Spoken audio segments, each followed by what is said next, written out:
సుజా, మన విష్ణు గారిని అడుగుదాం. తెలుగు క్లాస్ లో ఆయనే ఫస్ట్.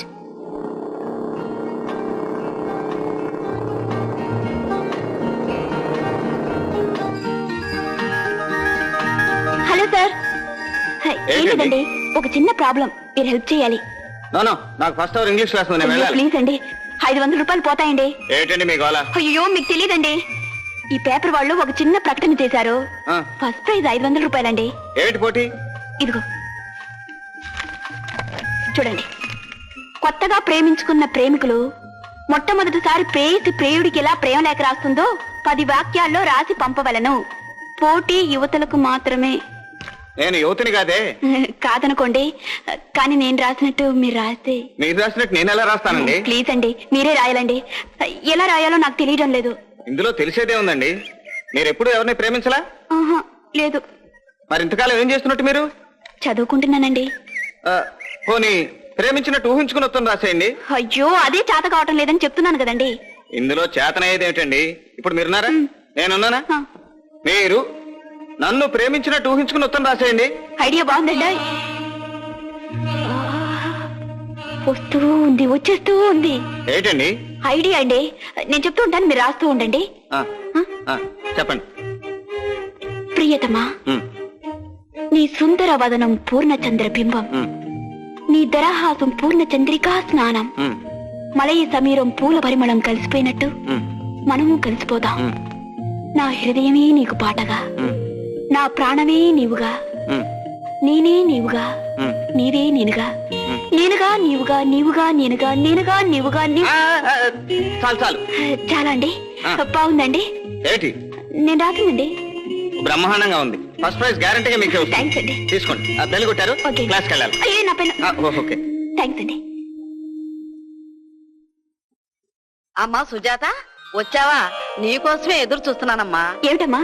అదేనమ్మా, వాళ్ళకి ఏదో ఒక మాట చెప్పాలిగా. ఆ సంబంధం నీకు నచ్చినట్టేనా? నాకు నచ్చలేదు. అదే, ఆ అబ్బాయికి ఏమంకరా? లక్షణంగా ఎంఏ చదివాడు, లెక్చరర్ ఉద్యోగం చేస్తున్నాడు. మరి కట్నం ఎందుకు అడుగుతున్నాడు? అబ్బా, కట్నం లేకుండా పెళ్ళెట్లాగే? మీ నాన్న తహసీల్దారే. తహసీల్దార్ గారి కూతురికి గతి లేనట్టు కట్నం లేకుండా పెళ్లి చేశామంటే ఊళ్ళో నలుగురు నవ్వుతారే. అమ్మా, మా తాతలు నేతిలు తాగారు, మా మూతులు వాసన చూడమంట. అక్కయ్యలు ముగ్గురికి కట్నాలు ఇచ్చి పెళ్లిళ్ళు చేశాం. వాళ్ళేం సుఖపడుతున్నారు? పైగా నా పెళ్లి ఖర్చులకి కట్నానికి ఇల్లు అమ్మాలి. ఇక అన్నికి ఏం మిగులుతుంది? పాపం వాడికి 2 పిల్లలు కూడా. వాళ్ళ గతి ఏమిటి చెప్పు? రఘు, రఘు, రఘు, రఘు. ఏమిటమ్మా? ఇదేమైనా బాగుందా? అది చూడు, నన్ను ఎన్ని మాటలు అంటుందో. సచ్చి ఏ లోకాన్ని ఉన్నారో. మీ నాన్న కూడా నన్ను ఎప్పుడు ఎన్ని మాటలు అనలేదు. ఏమిటి సుజాత? ఏం లేదన్నయ్య, కట్నం అడిగే పెళ్లి కొడుకు నాకు అక్కర్లేదని చెప్పాను అంతే. కట్నం ఇచ్చింది మేము కదమ్మా, మధ్యలో నీకెందుకు? అంటే నా మూలంగా నువ్వు అప్పులు పాలే రేపు అద్దె కొంపల్లో ఉంటే నన్ను చూస్తూ ఊరుకోమంటావా? దీన్ని అసలు కాలేజీకి పంపటం మన బుద్ధి తక్కువరా. 10వ క్లాసు పాస్ అవగానే పెళ్లి చేస్తే గొడవ తీరిపోయేది. సర్లే, మరి అన్నయ్య మాత్రం ఎందుకు కట్నం తీసుకోలేదు? వాడు అత్తగారు గతిలేనాళ్ళు. పెళ్లి ఖర్చులు పెట్టడానికే గుడ్లు మీదకొచ్చాయి. ఇంకా కట్నం ఏమిస్తారు? అంటే మనం మాత్రం లక్షాధికారమా? మీ నాన్నగారు తహసీల్దారే. ఏమిట్రా ఇది? నమస్కారం కోదండరామయ్య గారు. ఓ రాఘవయ్య, బాగున్నావా? కూర్చో. చిత్తం. ఏమిటి విశేషాలు? పిల్లలంతా కులాసా? తమ దయవల్ల అంతా కులాసగానే ఉన్నాం. అవును, నీకెంతమంది పిల్లలు? 4 ఆడపిల్లలు, 2 మగపిల్లలు. భేష్. పిల్లల గల కుటుంబం అంటే నాకు చాలా ఇష్టం అయ్యా. కళకళలాడుతూ ఉంటుంది. మరి ఆడపిల్లలు పెళ్లిళ్ళు చేసావా? పెద్దమ్మాయి పెళ్లిడికి వచ్చింది. మరి ఇంకే పెళ్లి చేసాయి? సంబంధం మాట్లాడాను, ముహూర్తాలు కూడా పెట్టుకున్నాం. పైకం అనుకున్న టయానికి అందలేదు. ఓ, తమ సహాయం అర్థించాలని. అలాగే. ఏమాత్రం కావాలి? 10,000. అలాగే. మళ్ళా 1 నెల రోజుల్లో డబ్బందగానే తిరిగి ఇచ్చేస్తాను. దాన్నే ఉందలేవయ్యా. సుబ్బారావు, అయ్యా, రాఘవయ్యకు కూతురు పెళ్లి నిమిత్తం 10,000 కావాలట. ఇవ్వండి. అలాగే, ఆఫీస్కి రండి.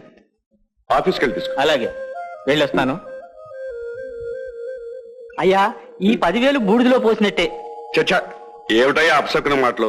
శుభం అంటూ అతను కూతురు పెళ్లి చేసుకుంటా. అతను కూతురు పెళ్లి మాత్రం శుభంగానే జరుగుతుందండి, కానీ మన బాకీ మాత్రం తిరిగి రాదు.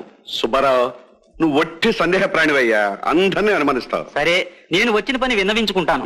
బ్యాంకులో ఓవర్ డ్రాఫ్ట్ పెరిగిపోతుంది, జమ కట్టమని బ్యాంకు మేనేజర్ ఫోన్ చేశాడు. సరే, సేట్ చమలాల దగ్గర నోట్ రాసి డబ్బు తీసుకుని బ్యాంకులో కట్టండి. అలాగే. వెళ్ళండి.